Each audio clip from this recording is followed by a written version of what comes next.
Hello again, everyone. I'm Bob Coulton. We're continuing our conversations in the Lansing School District. And Dr. Caitlin Cavanaugh, we can call you Kate, yes, is joining me today.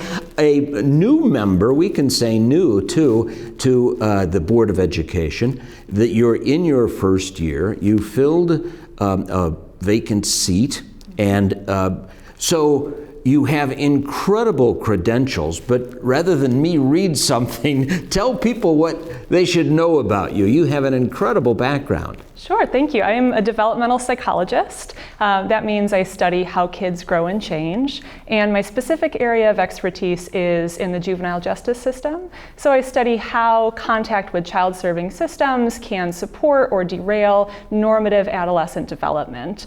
So that's my area. And so you're a assistant professor at Michigan State University. Is it criminal justice? Is that? Yes, yeah. Yes. My degree is in psychology, but I'm in the School of Criminal Justice. And so you do a lot of research. You're a tenured, congratulations, faculty member at MSU. Some people know what that means, but if you don't, it's a big deal. So congratulations on that. And you've got some exciting research that you're doing coming up. Just tell me, as you take a sabbatical before we get to school board stuff, you're going to be traveling and doing some cool things. Yeah, I'm starting a new collaboration with a court in Argentina, in Buenos Aires, in order to look at how risk factors for delinquency are similar or different in the US and in Argentina. So hopefully we can learn about what makes kids globally engage in crime. Well, so tell me, what do you bring in as you come in and take a look at now a few meetings, a little time has passed. What's your impression of Lansing? You really impressed all the Board of Education members who wanted you to join the board. So what is your impression of the school district and the board and how we're working? I love Lansing. I moved to Lansing in 2016 when I started working at MSU, and it's just been such a pleasure to get involved with the community in various ways, including as part of the school board. I think that the Lansing School District has so much going on that's so exciting. I was truly brought to tears when we attended the graduation ceremonies in June. It was so lovely to see these young people be so joyful and proud as scholars, as they should be, as products of the Lansing School District. And so as you take a look from the outside, what did you notice were really positive things in Lansing? As you study, juvenile justice other places, what do we have going for us? So many things. I think the variety of programming is really exciting. It really gives kids an opportunity to explore what their interests and passions are. I love the Lansing Promise program, obviously as a MSU person, that brings in Lansing students to colleges of their choice. I think that's such a strong program. So I think we've got a really great group of teachers also that care so much about their students. I live really near Post Oak Elementary, and I run a lot. So whenever I go on runs past Post Oak, I always see teachers staying really late, getting there really early, and they're always just there for their students and really wanting to make a difference in their students' lives. I think that's true throughout the district. Well, share some information about your research about juvenile justice, because you really have some expertise. Safety in schools is the big issue, and we're obviously in Lansing have the opportunity to build some new elementary schools. What are you thinking as a board member about what we would do to make sure that parents and teachers and kids are safe in school? Yeah, that's a great question, and part of the reason why I was interested in being on the school board. So as a juvenile justice researcher, I know a lot about why kids get involved in crime or why situations become unsafe. And there are really two ways to address that. The first is by being proactive, and then the second is by being reactive. So by being proactive, I mean before school safety issues pop up, what are we doing? And we know from research that one of the best ways to address address school safety is through school bonding. And so what that means is getting kids involved in extracurriculars, making sure they have counselors that they can speak to, helping them develop close bonds with teachers and other positive role models and adults in their lives like coaches, et cetera. Those are all proactive school environment, school culture things that we know make a big difference for safety. Of course, there are also opportunities for proactive target hardening, so that would be things like creating vestibules, which is planned as part of the renovations resulting from the bond to make sure that there's a secure area when people enter. From a criminology standpoint, target hardening is always important. I know we also have plans to aid the speed of communication between teachers. So if an event does take place, there's easy and quick communication, and that's great. But then secondly, I'd like to talk about reactive school safety measures. Yeah. And so that means after an issue has happened, then how do we as a community react? And here I'd really like to emphasize the importance of restorative justice. I'm trained as a practitioner in restorative justice. And for people who are not familiar with what that is, it's a new approach to the justice system that is particularly developmentally appropriate for kids, in which they can, instead of feeling ostracized after they've done something wrong, they can address the harms that they have caused. They hear directly from the victim about how their behavior has caused harm, and then as a result, they're brought back into that community. And there's a healing aspect rather than an ostracization aspect. So I think that that's a really interesting direction to take reactions to school safety issues. Well, talk a little bit about the old model, because people always used to say, well, if a kid does something bad, they're going to be expelled. Mm-hmm. And it happened in Lansing for a long time. But the new model and new thinking is you got to get closer to that kid. Yeah. You got to really put them on the right path. So what kind of things are other districts or even Lansing doing that you're aware of? Yeah, so what you're referring to, we sometimes call exclusionary discipline practices. So that can be suspensions or expulsions. And as you can imagine, if there is an interpersonal problem between kids, simply telling one kid, don't come to school for a while, isn't going to solve the root of that problem. And in fact, what that means is instead of that child having the resources that are available to that child within schools, like close bonds with positive adults, like coaches and teachers and counselors, instead now that student is out on their own, they've kind of been kicked to the curb, and so the student doesn't have that opportunity to reintegrate with what could be really positive community. And so I know that suspensions and expulsions have gone down precipitously in the Lansing School District. 1 year, zero. Yeah. Zero. And that's a tough challenge, because it just means you have to embrace that child. Exactly. And help them more. But that's so important. It's especially among adolescents.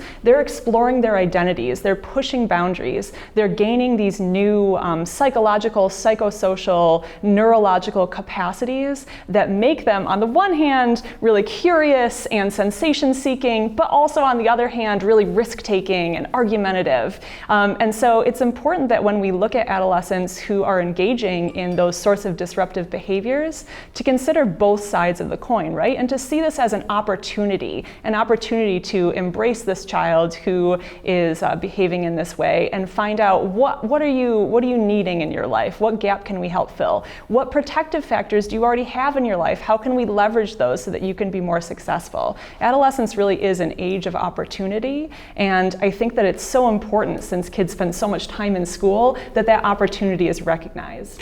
Is there a case for maybe separating young people from their phones and other things? I mean, parents want to make their kids happy, so they get them connected, and they want to be in touch with them.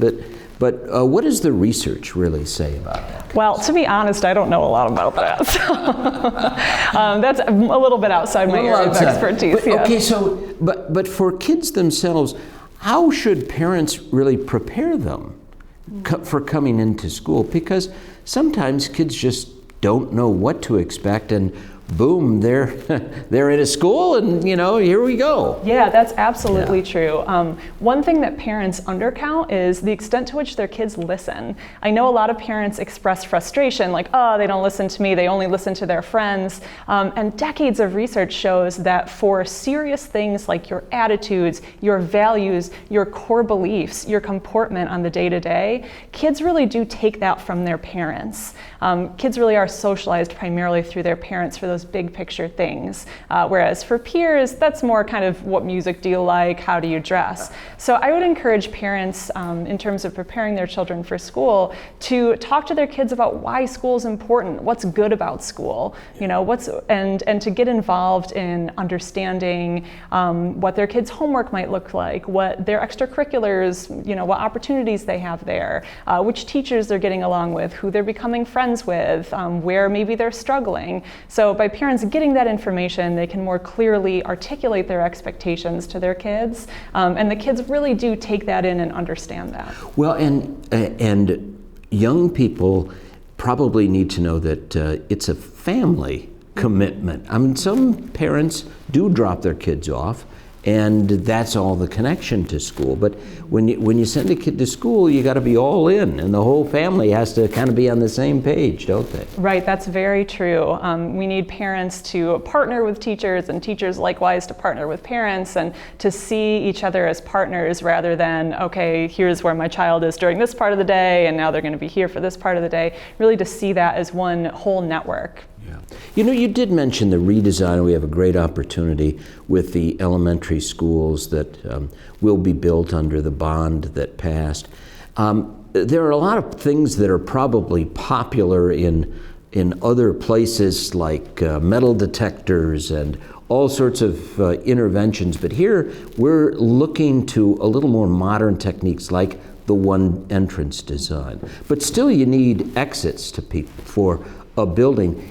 It's going to be a challenge, isn't it, to really, we had always sent kids to old schools. They'll have to adjust, and families will have to adjust to the new, safe, secure schools of the future. That's very true, but I think that this community is really hungering for safer environments, whether that's in the local community or in schools. And so even if the building looks a little bit different or the protocol changes a little bit, I think that we can all agree that we want our schools to be safe. And so that's a great step forward there. And I'm a statistician, I teach statistics. So as a stats person, I always want to follow the research. So we might think, XYZ measure is going to help, but if the research doesn't back that up, then there's no use in us spending our money there, right? And so with this bond, with this funding that we've gotten, it's really great that we are taking a research-based approach to what does the research support? What do we know will make a difference in keeping our kids safe in schools? Well, the last couple of years we've come through in K-12 education, kind of a tough time for the kids. I mean, Absolutely. Just the online learning and everything has been a challenge. What are you hoping for? What would you like to see Lansing do? Because there'll be a lot of things that come to the school board in the future. Absolutely, and I think as we transition away from the pandemic to the extent that we can, I think there's a real opportunity here in a few ways. First of all, to re-engage families. So many families were feeling disengaged, and kids were feeling disengaged from the school system.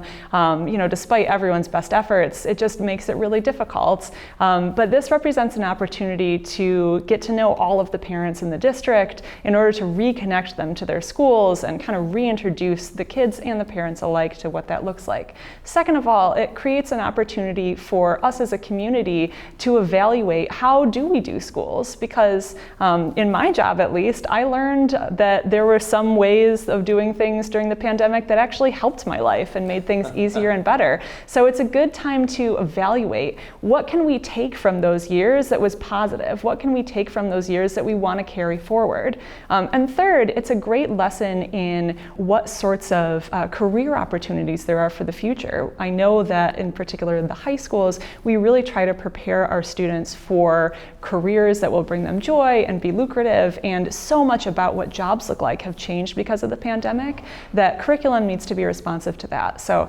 I do see the pandemic as this turning point that we're finding ourselves in now. I find it an opportunity to engage parents and learn from the lessons of the last few years.